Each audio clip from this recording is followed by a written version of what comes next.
Welcome to the Organisational Inclusionist. I'm your host, Grace Masuro. In this podcast series, we'll be delving deep into the pressing issues surrounding equality, diversity, and inclusion in both the workplace and the broader world. My goal is to foster understanding, inspire change, and amplify the voices of those advocating for a more inclusive and equitable society. Throughout this series, I'll be engaging in candid discussions with leaders, experts, activists, and changemakers from various fields. We'll explore the challenges, successes, and evolving landscapes of equality, diversity, and inclusion. From dismantling systematic biases to promoting equal opportunities for all, we'll touch on a broad range of topics. But we won't stop at discussing problems. We'll actively seek out solutions and actionable steps to drive positive change. Our aim is to inspire and empower you, our listeners, to take an active role in making the world a better place for everyone. This is the Organisational Inclusionist. Let's get started.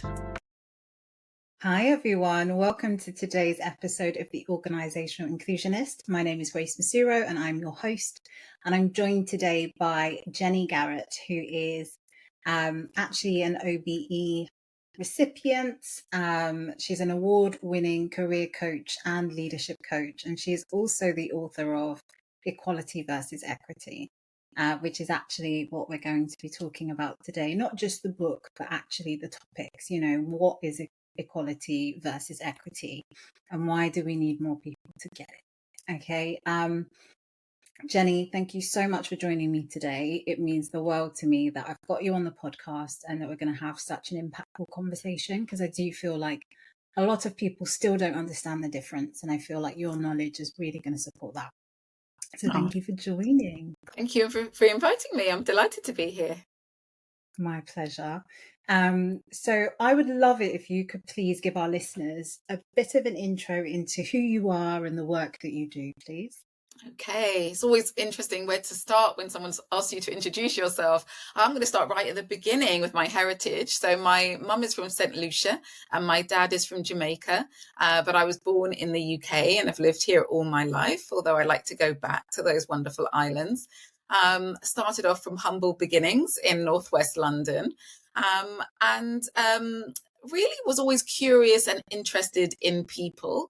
Had a variety of roles, and my last role before going into leadership development was as a senior marketer, but it was in a business school. And it was in that business school that I learned about leadership. I learned about coaching. I learned about organizational life and the psychology of it. And that's what's taken me in this direction. So I became a coach. I was freelance as a coach, then studied management learning and leadership, and started to develop my own leadership programs.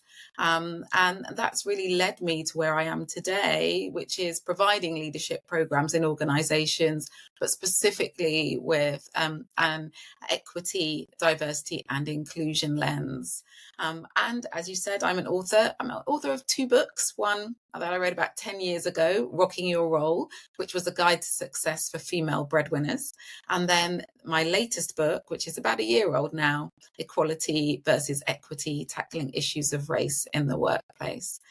So for me, it's all about empowering people, elevating diverse talent, and fostering inclusion. Amazing. Thank you so much, Jenny. So what led you to write the book Equality versus Equity? Where did that come from? Yeah, it was really interesting. I was speaking at an event for a university, and I started talking about equity, and surprise, surprise, there was a commissioning editor from my publisher, Emerald, there. And she said, "Oh, you're talking about equity. I think this will make an excellent book." At the time, I said, I normally just have a couple of slides on equity. I don't think I've got however many thousands of words to say about it. And she said, well, maybe think about putting a book proposal together. And so I did. And the more I thought about it, the more I realized that I actually did have a lot to say on the topic. So it wasn't that I had a burning desire to write a book. It wasn't that I had been thinking I need to speak about this more in the world. It was really someone who saw something I said that could be really valuable to lots of other people. And I think it really helped that I'd written a book before, even though it'd been many years before. So I knew the process and I knew I could do it. So that really helped. And the more I thought about the subject, the more I realize that lots of people aren't talking about it, that it is misunderstood, and that actually it could be really helpful if people can have more of a practical guide, that could Definitely. actually give them some tangible steps to move forward. Absolutely.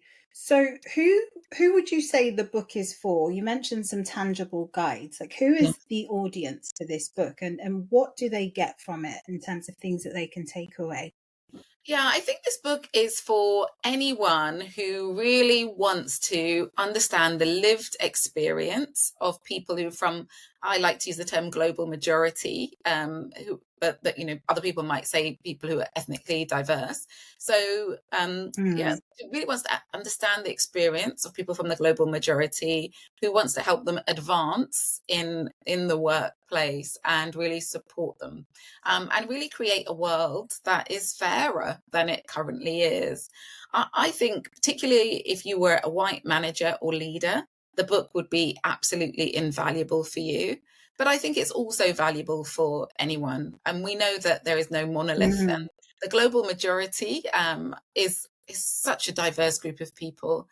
We can have bias within ourselves, within our groups of Black people, people of South Asian heritage, etc. So mm. I think it's really valuable for anyone who just really wants to understand others' lived experience, who wants to do the work on themselves to be better and a fairer leader and create a better world. Yeah, amazing. Um, so we see a lot of pushback when we talk about equity and the need to kind of move on from equality now, like, even though we Mm, still aren't necessarily there with equality, but really getting people to understand that actually we really need them to be driving equity in their spaces as well. I mm, actually did a post about it on LinkedIn last year, I think it was. mm, And the amount of spikiness that I got from one mm, person in particular in my network, who is mm, no longer a part of my network, unfortunately, mm, mm, was really shocking to me, because I definitely got a view that actually if we create equity, then I'm going to lose out. That's the mm, impression that I got from kind of his mm, response and just how mm, angry he was about the term. mm. So, but from your perspective, why do you think there is so much pushback to equity? Oh, it's a really good question. I think we get the whataboutery. So if we're going to think about race and ethnicity, if we're just talking about equity, racial equity, then what about people who have a disability or who are Mm, discriminated against because of their sexual orientation? And I think that what I say in the book is it's not an oppression Olympics. We're not in competition here, but we're just talking, sometimes it's good just to talk about race, and sometimes it's great just to talk about yeah. disability, whatever it is. So first of Mm, all, that understanding that when we talk about racial equity particularly, we're not saying that other inequities are not important, but that doesn't mean we shouldn't give space and focus to this. yeah. Ultimately people think they're going to lose, and the thought that for everyone to win, no one has to lose is not something that I think people believe a lot of the time. They think, well, if someone Mm, else is going to win, I'm going to miss out. And yeah. I definitely have found that the more you help people win, the more you win. It's not like that. The more I help people win, I don't lose, I gain. And we Definitely. really need a shift in mindset, because I think there's a scarcity mindset that exists. There's only this much to go around. And if we give more of it to Yeah. this group of people, there's not enough for me. I don't think that's true. I think it expands. I think there is more than enough for Yeah. everyone. And I think that scarcity mindset really does hold us back, as a Mm. society. Definitely. And I think I get it. When we look back over history, the biggest winners have won by oppressing particular groups. If we look at Hitler, if we look at, slave owners, etc. And I get that that's probably people's point of reference is like, well, actually, they only won because they oppressed that group, or that group had to lose in order for that group to win. Um, Mhm. but we don't live in that world anymore. Like, No. that isn't how people Mm, win, and that isn't mm, so I completely agree with you. Like, as a society, we need to get rid of that scarcity mindset. Just this attitude of not sharing. And I was Mm, saying in the podcast that I think that with all of the anti-DEI rhetoric, I'm starting to feel and to definitely see that actually that scarcity mindset exists amongst everyone, mm, but just in different mm, ways. And we're definitely mm, seeing that with those that are so against DEI and wokeness, is mm, they're scared of losing out on this imaginary thing. Like mm, someone's going to suddenly come into their house and mm, take all of their belongings because we're mm, trying to create equitable spaces. mm, It's just mm, not realistic, but I'm definitely seeing that. So I completely agree with you there. yeah. How do you feel? Is there any way that we can overcome this scarcity mindset and this fear of losing out? Yeah, I think we have to step into the unknown. You know, there never has been a time really when we've had equity in society, really. You know, Mm, we've been striving for equality and we've realized that hasn't delivered equity. We've never got there. yeah. And because we haven't ever got there, it's not a well-trodden path. It's not somewhere we can say, if Mm, I do A, B, and C, I'll get there. And when I get to that destination, it will be amazing. Because we've never done it, and I think that mm, does hold people back because they're not sure what's on the other side. You know, if we get equity, does that suddenly mean then that the people who are in the minority group are now the majority group, and now I'm the one who's missing out? That there's a fear there. In my book, there's a yeah. diagram of this what I call the seesaw power play. So if you think about a seesaw, if there's one person who weighs more than the other, one person, you know, that person has weight, that person has power. If you were Mm, little on a seesaw, you got bumped sometimes by the heavier person, didn't you? It was really yeah. uncomfortable. I think that's our society. We have that lack of evenness. Some people, just by your accident of birth, you have more power. It's not that you've gone out of your way to get it, it's not Mm, that you've done anything. It's yeah. just that that's the situation. Whiteness gives you a privilege, you know, and it's important to understand that.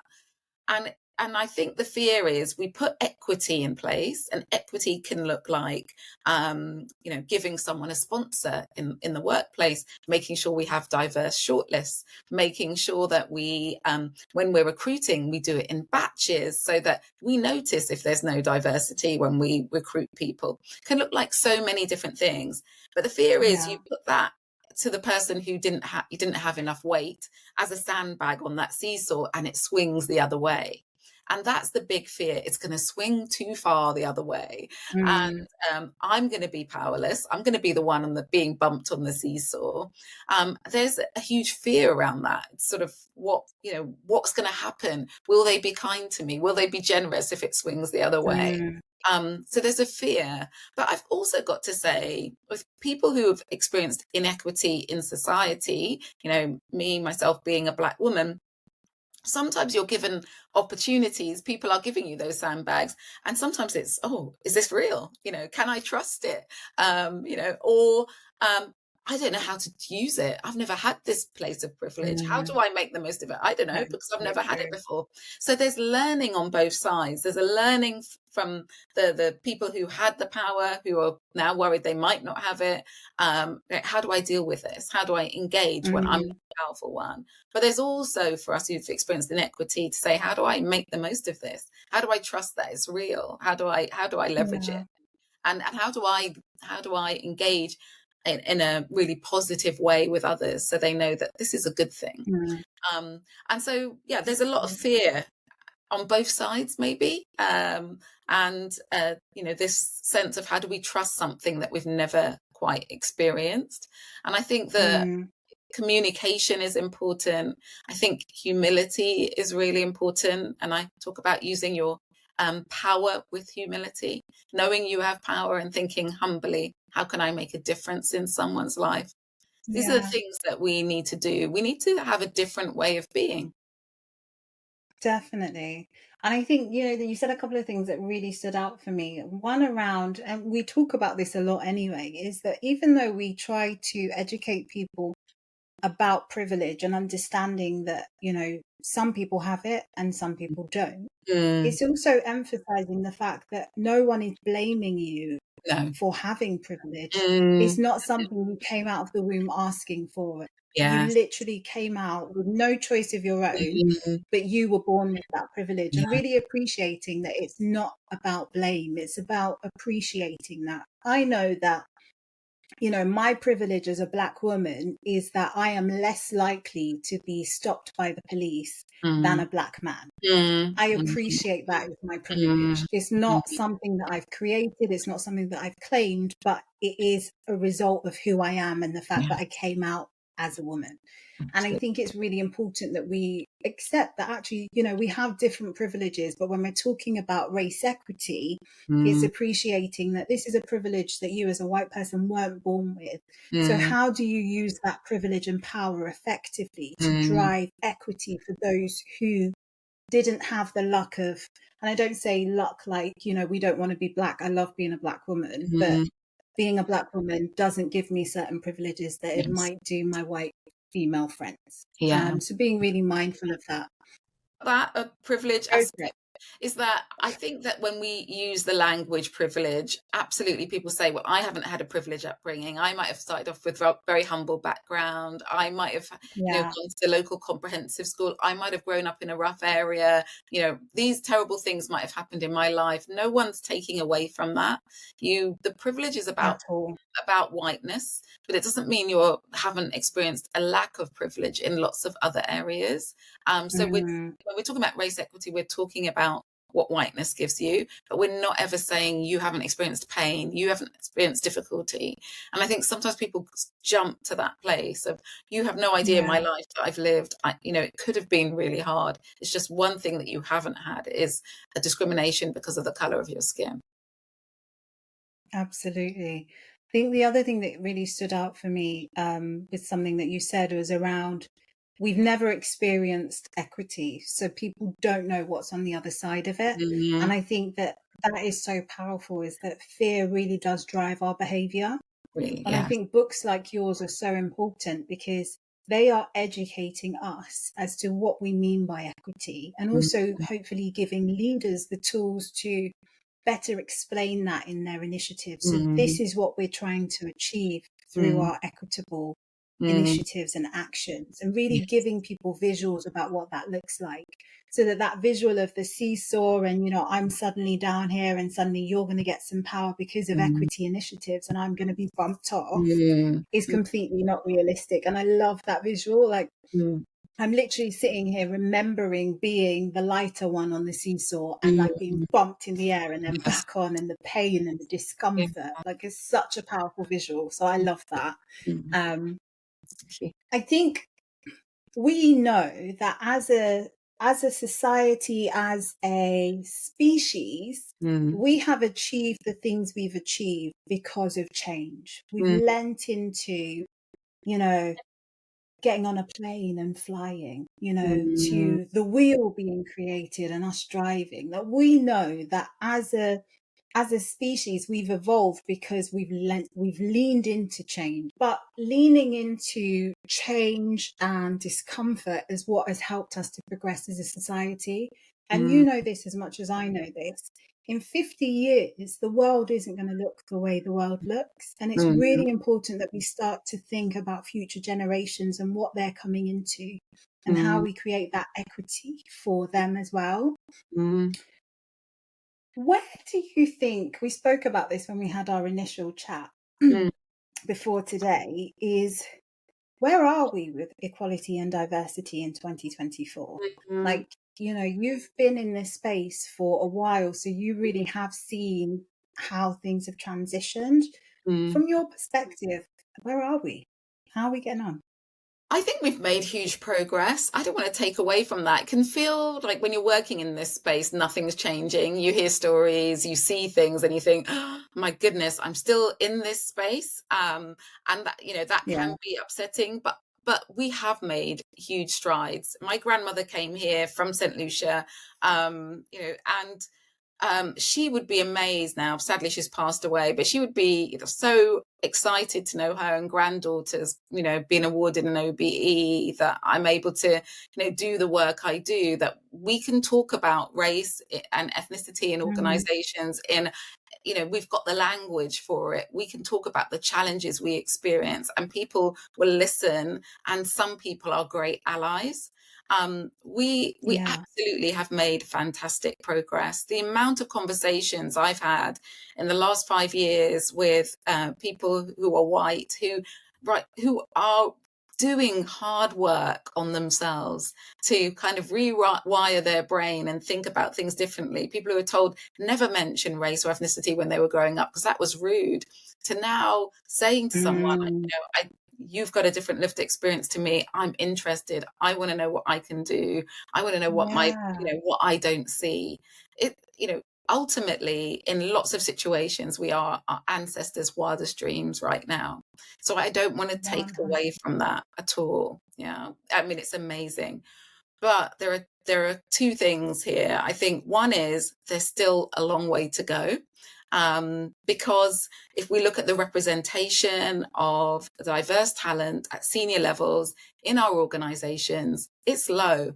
If we think about just the UK, we're around between 13 to 19% of the population, people from the global majority. We're not, we're sort of 4.7% at senior levels. So we're still hitting a glass ceiling. We're progressing to a point and then it stops. The way that we are being measured and decisions are being made doesn't work for us. I'll give you a very quick example. Someone came to me and was looking for coaches from diverse backgrounds. I have a directory of coaches from diverse backgrounds. They said they must have had a CEO level in corporate organizations. I just had to bring the point. How many people from the global majority have had those roles in the UK? And then how many of them then have to have done that role, trained to be a coach, and then now be a credible coach out in the world? The percentage is so small because we're not looking at the whole population here of CEOs. We're looking at a minute population of the population, a minute amount. So this is the issue that you're going to judge someone on what they've done previously when there've been so many barriers to them doing that. Instead, you have to look at it differently. And so we need to be more creative in the way we look at things and actually just change our perspective. That's one thing. But the other thing is that we take our foot off the accelerator and we end up slipping backwards. We have been going uphill. That's what we've been doing, this uphill battle. We've been with our foot on the accelerator going up.